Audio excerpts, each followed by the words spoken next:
ما به قدر وقت نمی رسیم. آیتی هست برادرای عزیز در سوره مبارکه مؤمنون، آیت 99 و 100. اعوذ بالله من الشیطان الرجیم.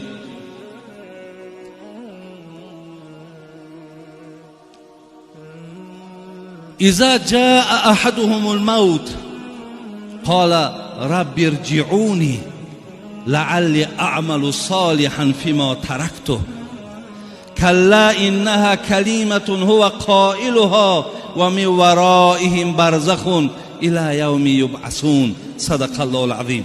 برادرای عزیز، وقتی خدای مهربان جان ما را میگرفته است، معنای آیت همین است.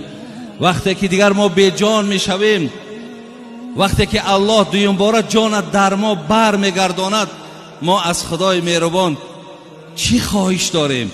میگیم خدای مهربان رب ارجعونی، ما را یک بار دیگه به دنیا بر نمیگردانی. برادر عزیز، این دنیا چی دارد که ما برای این از خدای مهربان بازگشت دویم باره داریم؟ ولی در یک حدیث خواندم که بغیر شهید هر کسی را که میگفتند که دویم باره میخوای که دنیا برای، میگفته است نمیخواهم. میگفتن برای چی نمیخوایی؟ میگفته است اگر 100 سال که معیشت کنیم، سکرات مرگ دهان ما را تلخ کردگی ای. یعنی آن مشکلاتی را که ما در حالت مرگ کشیدگیم، هیچ وقت بازگشتی به سوی دنیا دیگر نمیخواهیم.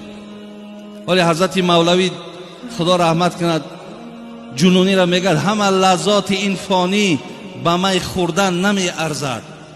می برادرای عزیز، این می که امروز مردم دیوانه کرده یا درآمد پولش برای مثال بعضیا بسیار فایده‌ناک بعد از مراد از این می این نماز است، مراد از این می این محفل های خیر است. همه لذات این فانی به می خوردن نمی ارزد. نباشد نشعه وصلش به یک سوزن نمی ارزد. به جان پیوند نمرود است، راحتگاه فرعون است، به نزد عاشقی صادق به یک ارزن نمی ارزد. حضرت عبی چی میگه؟ که من زین رنج دنیا میکشم از بحر دیدارش، وگرنه این به یک دم بزمی چون کندن نمی ارزد. همه این مهنتی من برادرای عزیز میگه به خاطر اون است که با دیدار الله برسم، و الا همه دنیا را با تمام لذتش جمع کو به یک بزمی جان کندن نمی ارزد. این ارزش هم یک جان کندن ندارد. پس برادرای عزیز، از خداوند برای چی این بنده طلب میکرده؟ اینجا میگه لعلی اعمل صالحا فیما ترکت. خدایا من در دنیا در وقت بسیار به اهمیتی کردم، در وقت تماما اهمیت ندادم.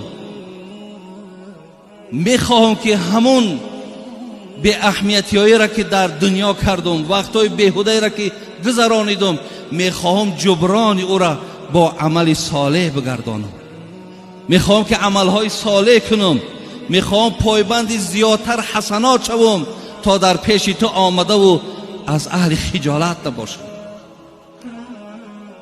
این خیلی آیت ها برادرای عزیز در قرآن خیلی زیاد است. و انفقوا مما رزقناکم من قبل ان یأتی احدکم الموت فیقول ربی لولا اخرتنی الى اجل قریب فاصدق واکن من الصالحین ولا یؤخر الله نفسا اذا جاء اجلها والله خبیر بما تعملون. از سوره مبارکه منافقون. بین اینجا دم مردک زاره میکرده خدای یک تکمالش در دنیا که مانده است، وقتی پیش خدا که میرفته زاره میکرده است، میدیده است که دیگر از این ممسیکی و از این مقصد دستی بیچاره را نگرفتم، زاره میکرد خدای بگردانم باز پس برم تا که همون مال ما در راه خدا صرف کنم، بگردان تا برم عمل صالح کنم. همه این آیت ها برادر عزیز دلالت به بزرگی وقت میکنند.